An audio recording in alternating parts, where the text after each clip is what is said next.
Hello and welcome back to another video. My name is SkiStam and today we're back on Forza Horizon 3 once again. So if it wasn't because this car right in front of us right here had come out in the next pack, I probably wouldn't have made this video. Maybe I would have made something on this one, but this is something that is truly special and we should definitely do this. So the Volvo 242 Turbo Evolution. We've actually done a video on the 242, but it wasn't this one. I think it was the 74 version, but this is 1983, and it's also the Turbo Evolution. And from what I've read, only 500 of these have been built, and apparently it was used by Volvo Motorsport to experiment with, and I had no clue about that. But we're gonna do a build of this, and well, since this is the era where the Volvos were still rear-wheel drive, we're going to make it rear-wheel drive and we're going to frickin' drift it. So I'm gonna show you a little bit of a magic trick. If you press B and B and B, here you go. I attempted to record a video of this yesterday, but it didn't really turn out very well because something happened with the recording. So we're doing it today, and I guess it's kind of nice just to skip directly to being done with the build. And I've actually engine swapped this. I would normally not do that, but it turns out the stock engine with full upgrades, it's not very powerful. So I have put an inline 6 into this, as you can tell. So it should be a little bit more powerful now, and I've also converted the turbo, so it should be a little bit more powerful. It sits at about 500 kilowatts, a little bit less, so it should be good. And this is a Volvo, and rear-wheel drive Volvos are they tend to be drifted, so this only makes sense. And just like the 850, this thing is very stable when it slides, so it makes it pretty easy to slide. And so I think we should take it to some kind of drift challenge or whatever the frick it is called, and we're gonna drift it and see if we can get some good points. So I'd like to see if we could beat our score. That's always kind of a cool thing to try and do. So let's see what we can do here. Third gear seems to be a little bit weak.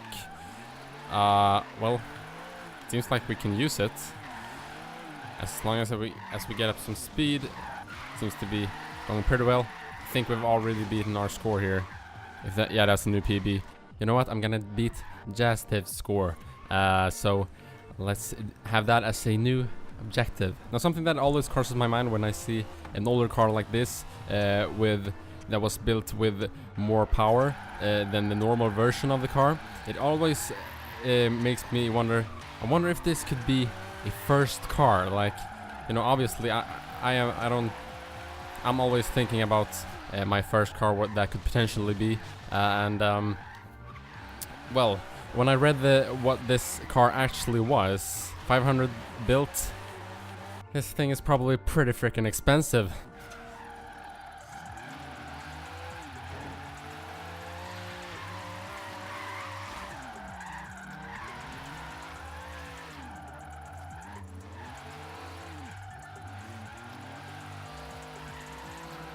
Yeah, that definitely didn't take like 10 minutes to do.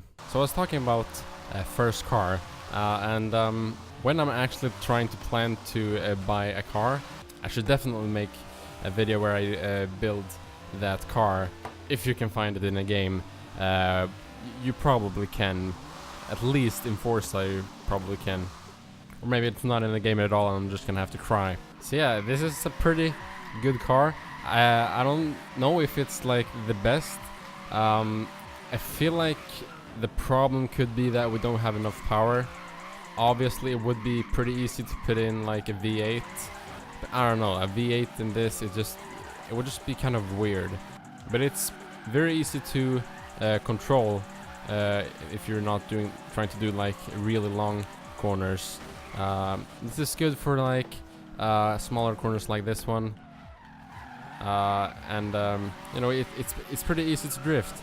Obviously I'm not really too incredible at drifting in this game, but I mean it's always cool to see Volvo in games, because you don't see them very often at all. So I'm always interested to drive them when I get the chance to. But because this thing is so stable, you don't need too much adjustment when in a slide. You can just kind of, just because it just stays very consistent. Like, look at that. It's extremely stable. And I don't know if that could have to do with the power. No, I don't think so. I think this would be really stable with more power as well. Unlike the Mazda MX-5, that was a drift car. It was a very good drift car, but that thing was good in another way. This thing is just, it feels like there's more weight to it, and therefore creating more stability. With an MX-5, it was really the opposite. It was just really twitchy.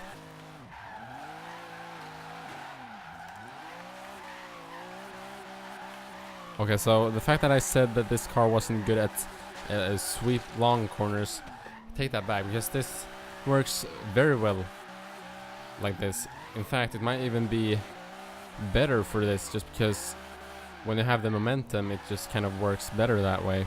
So yeah, look at this, no problem. Now, by the way, I'm thinking, just because Need for Speed is going to be out this year, I might start doing some more Need for Speed videos and playing some older Need for Speed games. I'm thinking of doing playing some Need for Speed games, old ones, for the first time. And one interesting one is Need for Speed Porsche 2000, which I've heard some people don't like, but I think it looks kind of interesting, and I'd like to see if it actually is bad or if it is not. So if you'd like to see that, then make sure to leave a comment. But yes, I hope you have enjoyed this video. If you have, then you can leave a like to show that you liked it, and you can subscribe to see more of my videos. But yes, thanks for watching. My name is SkiStam, and I'll see you in my next video.